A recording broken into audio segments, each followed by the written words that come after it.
मैंने ना बहुत बार ऐसे देखा है कि जब तक एक हस्बैंड या वाइफ एक दूसरे को अपनी आंखों से देखते हैं, यू नो वो अपनी प्यार भरी नज़रों से एक दूसरे को देखते हैं, उनकी लाइफ में प्रॉब्लम्स बहुत कम होती हैं। लेकिन जैसे ही वे वो दोनों एक दूसरे को दूसरों के चश्मों से देखते हैं, उनकी लाइफ में प्रॉब्लम्स आनी शुरू हो जाती हैं। क्योंकि दूसरों का पर्सपेक्टिव अलग होता है देखने का।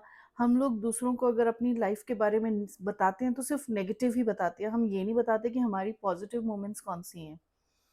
तो दूसरा भी शायद हमारी मदद ही करना चाहता है, लेकिन उसके पास बड़ी हाफ इंफॉर्मेशन है। उसके पास पूरी इंफॉर्मेशन नहीं है कि हम एक्चुअली में एज कपल कैसे हैं। राइट। सो उसका जो इन्फ्लुएंस है वो तो वैसे ही इनवैलिड है, because it is with incomplete information. लेकिन जहाँ हम अच्छी मोमेंट्स भी बताते हैं, दूसरा भी एक इस कैपेसिटी में होता है कि वो अच्छा से हमें बता पाए कि नहीं नहीं, you are mistaken, see he और she has done good for you also. Again like you are just mistaken. But हम क्या करते हैं, आधी अधूरी देते हैं इंफॉर्मेशन दूसरों को। हम सिर्फ यही बताते हैं कि मेरे साथ ये बुरा हुआ, मेरे साथ वो बुरा हुआ, और वो इंसान आपको एक बायस्ड सा स्टेटमेंट देता है, और हम उसी चश्मे से अपने स्पाउस को देखते हैं ना। अनदर एस्पेक्ट ये भी हो सकता है, ज़रूरी नहीं है जो मेरी चॉइस है या मेरा रिलेशन अपनी स्पाउस के साथ है, वो मेरी मदर का, मेरे सिबलिंग्स का वैसा ही फीलिंग्स मेरे स्पाउस की तरफ हो सकता है ईगो क्लैशेस हो। तो ऐसे केस में जो इन्फ्लुएंस ग्रुप है, जो मे बी माई फैमिली है, मेरा फ्रेंड सर्कल है, या मेरा सोशल सर्कल है, वो अपना स्टेक ढूंढता है आपके रिलेशन में। There can be any stake. There can be ego stake, there can be monetary stake, there can be wealth stake, there can be other stakes. वो ज़्यादा मोह ममता वाला भी हो सकता है, possessiveness भी हो सकती है। So ऐसे cases में definitely interferences do spoil the relationship. आपका अपनी फैमिली के साथ बहुत रिलेशन अच्छा है, डज नॉट मीन कि आपकी फैमिली का आपके स्पाउस से भी रिलेशन अच्छा है। तो इसका यही हल है कि आप अपने स्पाउस को अपनी नज़रों से देखो, दूसरों की नज़रों से मत देखो।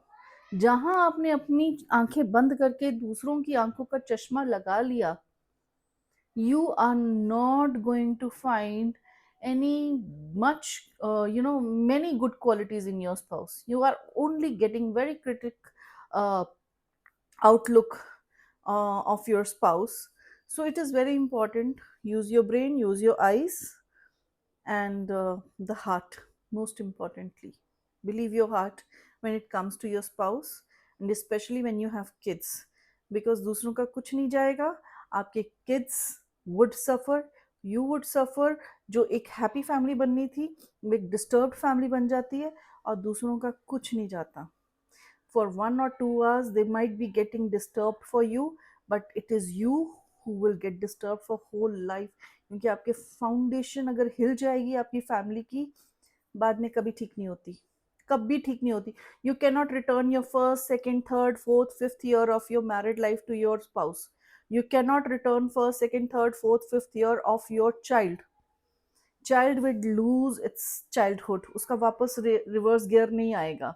उसको मेंटल ट्रॉमा अगर आप चाइल्डहुड में दे रहे हो दूसरों के कहने पर जाकर, it's going to disturb your family life।